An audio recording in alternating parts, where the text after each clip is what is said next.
Hey folks, welcome to another devotion with William J. The one we're looking at today, and the scripture reference that goes with it, is from Ephesians chapter 4, verse 26. I'll read it in a moment, but I just want to encourage you to really be listening to the wisdom that's coming out of this particular devotion from William J.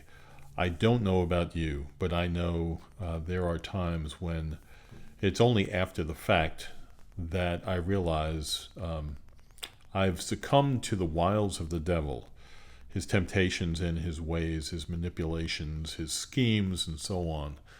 So this was a good one for me, and I hope it is for you. Ephesians 4:26 says, "Be angry and do not sin. Do not let the sun go down on your anger, and give no opportunity to the devil." If this admonition is connected with the words immediately preceding, "Be angry and do not sin, do not let the sun go down on your anger," the apostle intimates that sinful passion arises from the influence of the devil, and that when it prevails, we give ourselves to his power. And can there be a truer specimen of hell than a man in a state of fury and revenge? But there is nothing in the verse that requires us to confine the statement to the repulsion of wrath. The truth is that Satan has access to us in various ways, and he is always endeavoring to encroach upon us, and it must be our objective to repel him. The image is familiar and striking.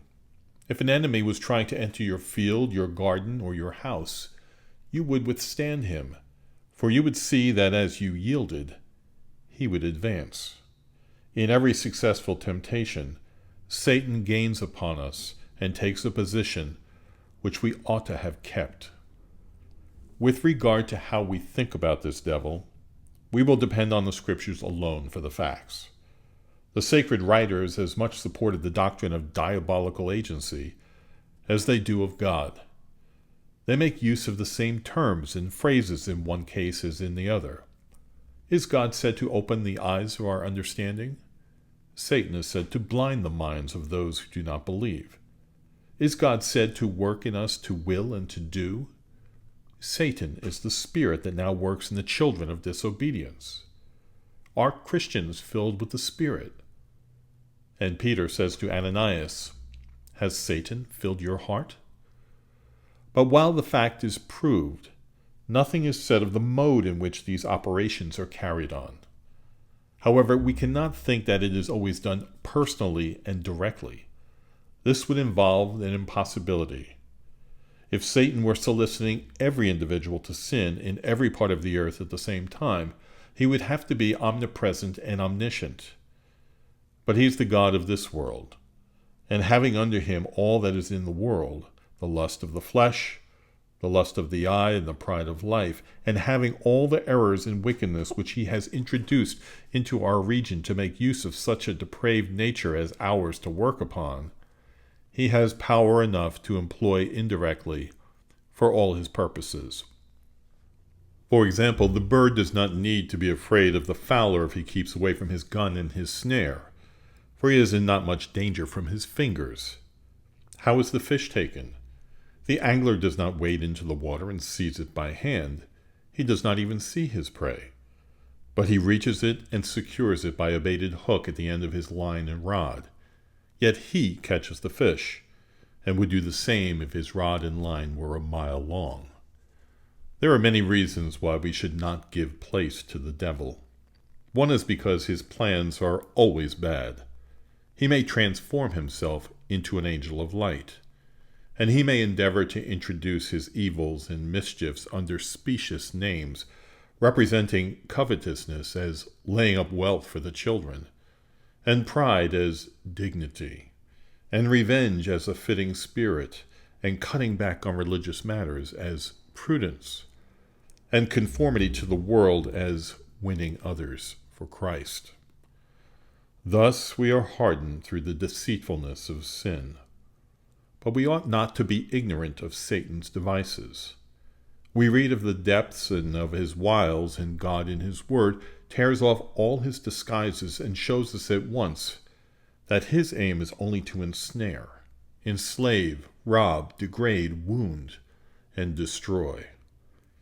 Therefore he that yields to him wrongs his own soul and loves death. Another reason is because the more you give in to him, the more advantage he has over you. It will always be found much easier to keep him out than to let him out. When the Moors were admitted into Spain, they stayed there for more than 600 years, in spite of every groan and effort. It is much harder to expel than exclude. Therefore, let us avoid bargaining with this enemy. He will rise in his demands with every concession. He is not to be entertained, but rejected. Let us guard against beginnings. They increase in more ungodliness, and in this downhill course, we easily proceed from evil to evil. When a person walks out in the morning in clean clothing, he is cautious how he walks. The first time he soils his clothing, he is aggravated.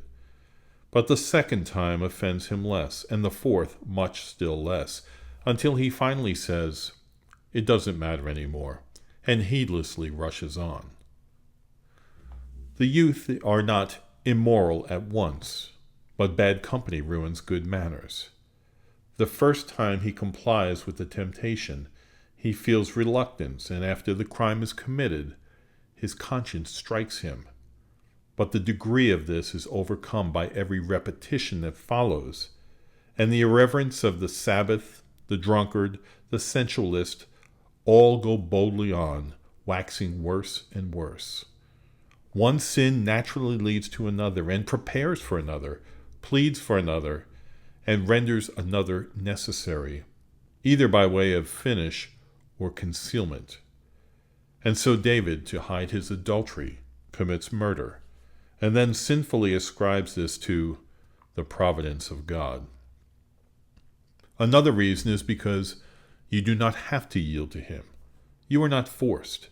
If the devil compelled you, he would also prove your innocence, for there can be no guilt where there's no freedom. The motives to sin will never be as great as the arguments to resist. What can weigh for a moment against the authority of an infinite being on whom we entirely depend? And what does any indulgence or suffering compared with the endless happiness or misery? Would God have commanded upon us a thing that is impossible? And is it not his grace sufficient for us? And is it not available to us? Is not his promise true? Ask, and it shall be given to you. And in the history and experience of his people in all ages, do we not see proof of this? Have not multitudes in the same situations, exposed to the same dangers and feeling the same weaknesses and depravity, been more than conquerors? Finally, resistance is the way to success and ensures it. Here God says, resist the devil, and he will flee from you. Can God be mistaken? Can he deceive? Of course not. Therefore, resist honestly and steadfastly and show that you are determined. For there is a heartless, undecided refusal that invites renewed attacks, or at least does not shut the door entirely against sinful opportunity. If Satan cannot look into the heart, he is acquainted with the ways in which it shows itself, and is sure to know whether there is a suppressed wandering after what has been verbally renounced, and so will be led to watch for his opportunity and work his means. The apostle adds, resist him steadfastly in the faith. There is no fighting on a bog or in quicksand. Faith furnishes the only solid and safe ground on which we can contend. Faith clothes us with the whole armor of God. Faith connects us with the captain of our salvation, without whom we can do nothing, but through whose strengthening of us we can do all things. Very, very clear message from William J. Fight. The fight is on. It's always there. The devil is after God's people, and he wants to destroy us. We have to be on guard, and resist temptation. Don't let any of it happen. Thanks so much for listening in, and I hope to see you next time.